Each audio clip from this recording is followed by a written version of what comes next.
Salut tout le monde, j'espère que vous allez bien. C'est enfin terminé, la décision de Mbappé est connue. Elle a été officialisée par le club bien que tous les médias l'avaient annoncé quelques heures plus tôt. Il reste au PSG et il prononce jusqu'en 2025. Je fais cette vidéo pour réagir et donner mon ressenti autour de tout ce qu'on entend à propos de ce feuilleton unique qu'a connu le monde du foot. Il y a donc beaucoup de choses à aborder. Mbappé a-t-il eu raison de faire de sa décision un tel événement? Le Real Madrid doit-il oublier de le recruter à jamais? Objectivement, est-ce le bon choix de carrière qu'il a fait? Bref, il y a énormément de choses à dire et on commence par le commencement. Le fait qu'il ait mis autant de temps à prendre sa décision et surtout qu'au final il reste au PSG, effectivement on a tous été d'accord avec le fait de retarder sa décision dans le sens où il y avait la finale de la Ligue des Champions si jamais il venait au Real, dans le sens où il avait encore des matchs à disputer avec le PSG et ça aurait été irrespectueux de sa part d'annoncer un départ au Real, mais si au final c'est pour rester au PSG, l'annonce aurait pu être faite bien plus tôt et ça aurait même servi au Real Madrid qui se serait concentré sur la finale bien plus tôt. Cela nous amène naturellement à la deuxième question qu'on doit se poser, est-ce qu'il s'est servi du Real Madrid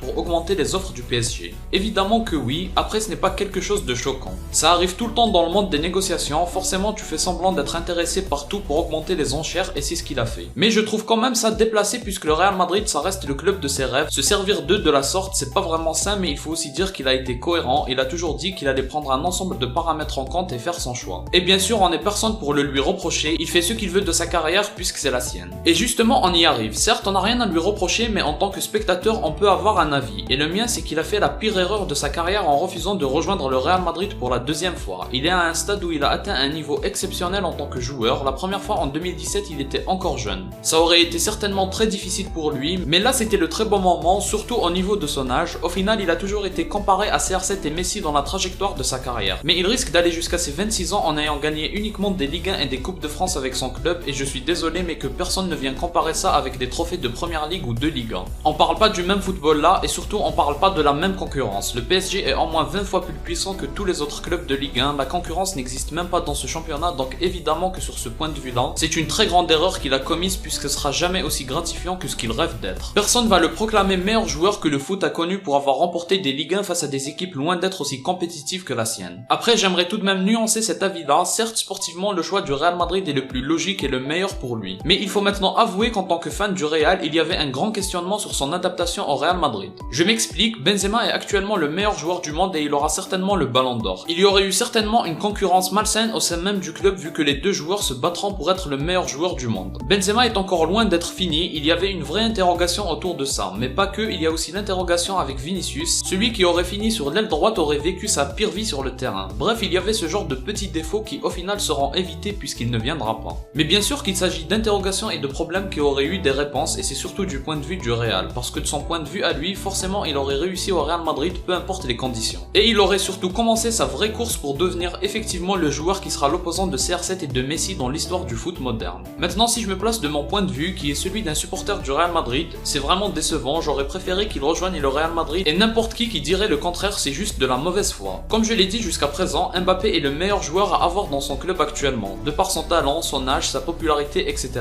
Mais après je peux aussi vous dire que j'ai très bien dormi même en sachant qu'il ne vient pas au Real, j'ai dormi sereinement parce que sa non-venue c'est loin d'être aussi grave. Je ne comprends vraiment pas quand je vois des supporters du Real Madrid climatisés et abattus d'avoir appris cette nouvelle. Pour moi c'est loin d'être aussi grave que ça et je prends toujours l'exemple de cette saison pour le prouver. On risque d'avoir un Benzema qui va se battre pour le club comme jamais pour les 2 voire 3 ans à venir. Il y a des jeunes qui progressent et qui montrent déjà de belles choses, tout va bien au Real Madrid. C'était un super coup de mercato à aller chercher, ça n'a pas marché, tant pis, mais tranquille tout va bien. Soyons sérieux, le PSG était 35 000 fois dans le besoin de garder Mbappé que le Real ne l'était pour le recruter. C'est pour ça que le PSG le fait comme si c'était un trophée de la Ligue des Champions, sauf que la vraie Ligue des Champions c'est le Real qui va jouer sa finale et ce sera sans Mbappé. C'est la triste réalité pour certains qui vont se cacher derrière ce recrutement pour penser que tout va bien dans leur club. Si on se place maintenant du point de vue du PSG, c'est un premier coup de mercato ultra réussi mais ça ne veut pas dire grand chose à ce moment-là. La saison actuelle a commencé de la même façon, un mercato exceptionnel avec Messi, Ramos, Donnarumma et compagnie et ils ont vécu quoi? Certainement l'une des pires saisons de l'ère QSG. Donc il faut se calmer, le mercato c'est une chose, la réalité du terrain c'est une autre. Mbappé continuera à être le meilleur joueur de Ligue 1 pour la 4e, la 5e, la 6e fois consécutive, il continuera aussi à mettre des triplés face à Metz et d'autres clubs de Ligue 1, il sera même très fort face à des clubs aussi forts que le Real mais est-ce que ça suffira? En tout cas jusqu'à là on peut dire que non. Maintenant apparemment le PSG n'a pas juste prolongé le joueur Mbappé, ils ont aussi fait de Mbappé celui qui aura le pouvoir sportif, c'est bien sûr ridicule si c'est vrai, mais si ça l'est, peut-être que coach Mbappé fera des choix forts comme sortir Messi et Neymar quand ils seront fantomatiques dans des grands matchs comme ceux en Ligue des Champions. Peut-être aussi qu'il va demander au trio de devant devant de défendre comme le font toutes les grandes équipes européennes et il faudra qu'il le demande à lui-même aussi vu qu'il est aussi concerné. Bref, c'est bizarre s'il prend autant d'importance mais on verra ce que ça va donner. Mais à mon avis, Messi est en chute libre et c'est pas que mon avis, c'est aussi la réalité et il a beaucoup de mal à s'adapter au PSG. La saison prochaine, il y aura aussi la Coupe du Monde et vu l'attachement de Messi et Neymar pour leurs équipes nationales respectives, ils vont tout donner pour cette compétition. Donc tout ça me fait penser que le PSG peut être content d'avoir signé Mbappé, mais est-ce que les vrais problèmes vont être résolus? J'ai d'énormes doutes sur la question. Une des autres questions qui revient sur le tapis, c'est le fait de ne plus jamais chercher à recruter Mbappé. On voit que l'Espagne est climatisée, ils ont le seum, même les médias français prennent ça pour une victoire de la France face à l'Espagne. Tout ça parce qu'ils ont pris trop à cœur cette décision. En tout cas, en Espagne, ils sont en mode Mbappé au Real, c'est devenu une blague. Moi, je ne pense pas que ça se passera comme ça, je pense que d'ici 2025, le Real va bien se porter et Benzema sera la star du club avec Vinicius qui grandira encore plus à tous les niveaux. Mais qui sait, en 2025, il y aura peut-être le besoin de recruter Mbappé et je ne vois pas dans quel intérêt être rancunier. Mbappé en soi a été correct, il n'a jamais promis qu'il allait venir. Il a toujours dit qu'il était sincère en disant qu'il devait prendre sa décision en fonction d'un ensemble de paramètres. Et je pense qu'il a essayé d'être correct dans sa façon d'annoncer à Florentino Pérez qu'il ne viendrait pas, mais ça reste un monde de business. Je pense que le moment venu, les choses seront bien différentes et ce qui se passera au cours des 3 années à venir déterminera s'il faudra réouvrir la porte ou non à Mbappé. Mais être rancunier, je ne pense pas que ce soit une bonne idée. D'ailleurs, j'ai oublié de le préciser, mais en tant que supporter du Real, là où j'ai vraiment honte, c'est que le nom de Mbappé a été scandé plusieurs fois au Bernabéu et ça c'est vraiment honteux. Surtout lors de la rencontre du Real face au PSG. Bref, il faut pas oublier que la non-venue de Mbappé va peut-être ouvrir la porte à un autre joueur sur le côté droit, même s'il y a Rodrigo et Valverde pour faire le taf, je pense qu'une recrue à ce poste-là c'est l'idéal et qui sait, peut-être que cette recrue va faire oublier Mbappé. Je vois un Salah, un Mahrez ou un Hugminson bien s'adapter à ce poste-là et de toute façon le Real actuel est au top niveau donc même sans recrue tout va bien. Voilà donc ce que je pense de tous les sujets autour du feuilleton Mbappé qui prend enfin fin. Il a pris fin avec une superbe fin de championnat de Ligue 1. C'était un excellent multiplex comme on les aime. J'espère que Marseille fera de belles choses en Ligue des Champions. Si vous avez aimé, laissez un like et abonnez-vous. N'hésitez pas à donner votre avis sur cette saga Mbappé en commentaire. Suivez-moi sur Twitter. Moi je vous dis à la prochaine, portez-vous bien.